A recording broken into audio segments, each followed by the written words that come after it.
Well guys, we just ran this Subaru Forester, and you know what, I was very impressed with it. You know what, I've never ran a Subaru before, but after running this one, you know what, I think I'm gonna run more Subarus. The rules this year have been recently changed so that we can allow all-wheel drive derby cars into the ring as long as they're deleted. So this here was an all-wheel drive Subaru that I deleted, so the rear shafts were removed. I did pull the all-wheel drive fuse, but I want to show you guys something on this. The frame on this thing is straight, like unbelievably straight. The subframe did snap and crack and pop back on itself, but it has a mount right here for the sub, and then has a mount right here for the sub. Now, this Subaru here, even though it was a 2008, it was very rusty, and it held together. The frame rails are still very straight, but the bumper caved right into the engine. I could not believe it. This thing here, I ran no radiator, I just ran a loop line kit. I'm not saying this thing was a tank, but you know what, I was impressed with it. In the heat, I didn't make a whole lot of hits, I just tried to use the back, top two make it to feature, and if you win the heat, you get a little bit of bragging rights and I think an extra $100. So I wanted to win my heat to get the $100. So I ended up beating my own Camry there to get my heat win. So we got the heat win, went to feature, and I used the back quite a bit. It would have held this car together a lot better if it had a cage or a gas tank protector in it, but unfortunately it didn't. But honestly guys, trailing arms are pretty thick. They're not just tubes, they're a whole bunch of plate steel that's bent.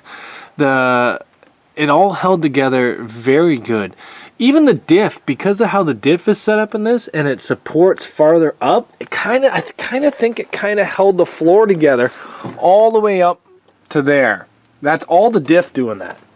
This side here, I did get a half decent shot from a Camry, and if it had door bars, I imagine that it would have been a lot better, but it kind of caved in. The strut got bent over hard, but it never affected how this car was being driven. It drove no problem.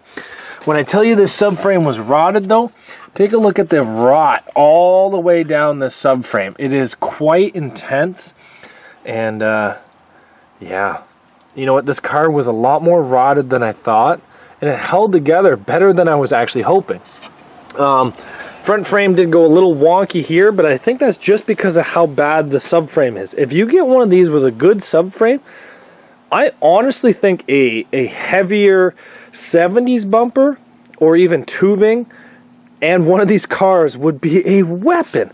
The front of this car is insane. This here is bent because of this door shot, but like none of this upper strut tower gave way at all. And as soon as it came down to me and Steven, that's all I ended up doing, was doing motor to motor shots or motor to the back end of his Camry. Now in the inside, I think this car would have greatly benefited from a full cage with a gas tank protector that was tight to the floor. Because if you had been able to keep this floor down, you know what guys? I'm going to say that this car here impressed me. Not very many cars actually impressed me. And I like to run these cars in a very stock setting and then see how they do stock, but then try to realize what it will take to make these cars do much better in a more of a weld class. I'm not saying a full weld, but a small gas tank protector and a good cage would do this car crazy. Like, I did nothing, guys. These are how the doors are held shut. This is how the strut towers are held in. It's just a seat belt. You can see how rusted it was, and it just ripped away on both sides, but everything kind of stayed together, and I used the back quite a bit. There's no threaded rod in the front, there's no threaded rod in the back. The frame had a small pre-bend, basically right where the frame rails go straight up, but the whole frame kind of came in nice and square. It would have been nice if I was able to tie the roof to maybe the back bumper area. You know what, I probably could have done that with 9-wire and nobody would have said anything, but I was just trying to experiment with this car. Like, I didn't take off the back bumper, nothing. It was a learning curve, and I think that the curve was very well achieved.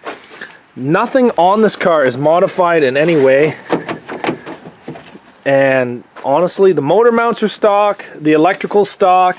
I never pulled a fuse. As you guys can see, it still has all the fuses. All I did was loop the radiator up high and put a fuel cell into it. And I didn't pull a single fuse, didn't move. I moved the wiring from the back and just threw it on the passenger side floor, but there was nothing too extravagant with this car. No doubles, nothing, no cage. And you know what, guys? I would run another one of these. Even, so this Subaru here, Forester, they're quite available everywhere, and I would run another one of these. But let me show you the car that I would actually run more than a Subaru Forester. This here is a 2010 or 2012 Subaru Legacy. And if you guys know, the Subaru Legacy and Forester run the same engine, the 2.5 non-turbo. You can get these both in turbo. This one here is a lot more common in turbo. But this one here is non-turbo Subaru. It was a lot newer. No pre-bending, nothing. And this car here was a tank. From every car that hit me at the Derby, this had to be one of the hardest cars. And it does have a cage, but it doesn't really matter because nothing's touching the cage. None of the doors have been pounded in the cage. Even the B-pillar, like these are just small tack welds with thin 2x2 square tubing. And nothing has really been pounded into this car. The subframe was rotted to the point that the guy stopped driving it because the tire would hit the firewall. And these guys just welded a washer to hold the lower control arm on. He lost his bumper quite quickly and was hitting with the frame rails, and they are still straight. This car is impressive. I think if I get another Subaru, guys, I'm going to run more Subarus. I've just got to figure out how to move these motors farther back to get the timing belts a little bit farther away from the bumper or a better bumper. So, I kind of really like that Forester, and I think you might start seeing a little bit more Subarus here on my channel in the future. So thanks for watching, guys. The aftermath of that Subaru, I don't know if I've already filmed this or not. I'm just doing a little video here. Thanks for watching, guys. We'll see you back here later on Zach's Workshop.